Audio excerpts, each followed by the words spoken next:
एक धनी व्यक्ति अपनी मृत्युशैया पर लेटा था। उसके चारों ओर उसकी पत्नियां खड़ी थीं। वो अकेलापन महसूस कर रहा था और उसने सोचा कि शायद उसके जाने में एक साथी मिल जाए। तो उसने अपनी हर पत्नी से आखिरी सफर में उसका साथ देने के लिए कहा। पर क्या यह चार पत्नियां जो अपने अपने गुणों का गुणगान कर रही थीं, वास्तव में उसका साथ देंगी?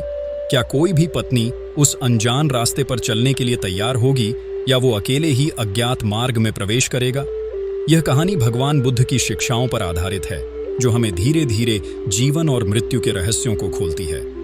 यह हमें दिखाती है कि असली साथी वह नहीं है जो दिखावे या भौतिक सुख की वजह से जुड़ा है, बल्कि वह है जो मननशील और स्वीकृति के साथ साथ चलता है। तो आइए जानें कि इस धनी व्यक्ति की पत्नियां किस तरह से उसका साथ देने से पीछे हटती हैं और अंत में कौन उसे अंतिम यात्रा पर साथ देता है। एक अत्यंत धनी व्यक्ति था। वह अपनी चार पत्नियों के साथ रहता था और उन चारों में से तीन को अगाध प्रेम करता था, किंतु चौथी पत्नी से उसे खास लगाव नहीं था। इस यात्रा में वह बड़े आनंद से भोग विलास में लिपटा हुआ जीवन बिता रहा था। समय बीतता गया और उसे अपनी मृत्यु करीब दिखने लगी। उसने चारों को बुलाया और बारी बारी उन्हें अपने साथ चलने को कहा। व्यक्ति ने पत्नियों से कहा, मैंने तुम्हें दिन रात प्यार किया, उम्र भर तुम्हारा ख्याल रखा। अब मैं मरने वाला हूं, क्या तुम मेरे साथ चलोगी? पहली पत्नी ने जवाब दिया, मुझे पता है कि आप मुझसे प्यार करते हो, लेकिन मैं आपके साथ नहीं जा सकती। अलविदा। दूसरी पत्नी ने जवाब दिया, आपकी पहली पत्नी ने आपके साथ आने से इनकार कर दिया, तो फिर मैं भला आपके साथ कैसे जा सकती हूँ? तीसरी पत्नी ने कहा, मुझे आप पर दया आ रही है और अपने लिए दुख भी है, इसलिए मैं अंतिम संस्कार तक साथ रहूंगी। पर इसे आगे नहीं, व्यक्ति ने चौथी पत्नी के साथ हमेशा एक दासी की तरह व्यवहार किया था। इसलिए उसे लगा कि मृत्यु के बाद वह कभी उसके साथ नहीं जाएगी। फिर भी उसने अपनी चौथी पत्नी से भी दूसरी दुनिया में साथ चलने के लिए कहा। चौथी पत्नी ने तुरंत पति का प्रस्ताव स्वीकार कर लिया।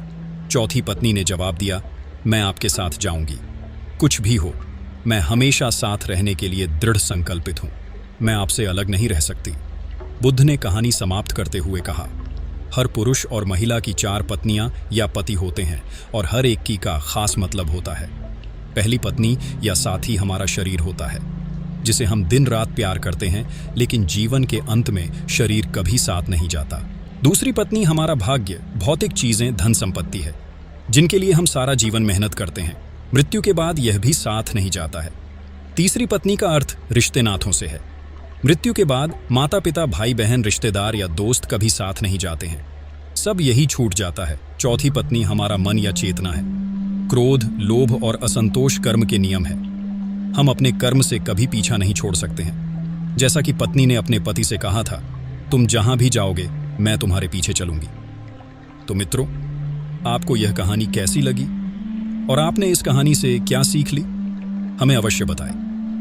हमारे चैनल सत्संग यात्रा को अवश्य सब्सक्राइब करें और बेल आइकॉन को अवश्य दबाएं, जिससे आने वाले वीडियो आपको सबसे पहले मिल सकें।